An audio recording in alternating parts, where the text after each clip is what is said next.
Hey everybody, it's Mr. Haskell, and I'm back with more things that you should know by being alive. And today I want to talk about the milk strike, or the milk dumping protests of the Great Depression. So imagine you're a farmer during the Great Depression. You're surrounded by milk, but you're unable to feed your family. So you pour it out in protest. And this actually happened. During the Great Depression, it wasn't just banks and factories that collapsed.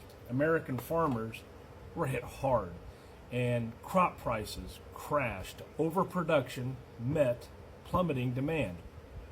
Dairy farmers in particular were desperate. They were producing more milk than people could afford to buy. But milk prices were so low they couldn't cover costs. So a gallon of milk could sell for less than the bottle that it came in.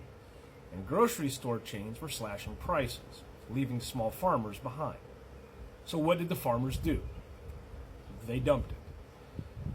In 1933, dairy farmers across the Midwest, especially Wisconsin, Minnesota, and even New York, no, that's not in the Midwest, but they organized what are known as milk strikes. They formed milk cooperatives, blockaded roads, which then stopped milk trucks from reaching the cities. They poured thousands of gallons of milk into ditches, creeks, and roadsides.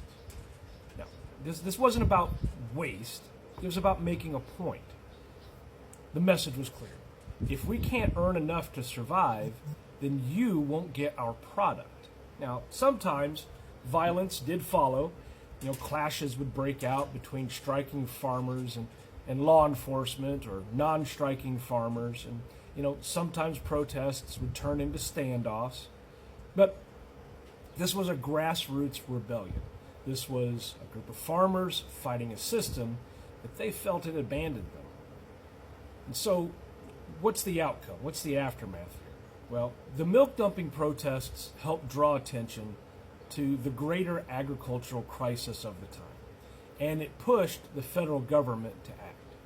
So, President Franklin D. Roosevelt soon rolls out New Deal farm programs as part of his, alphabet soup process of the New Deal. And these things included stuff like price supports, supply controls, agricultural subsidies.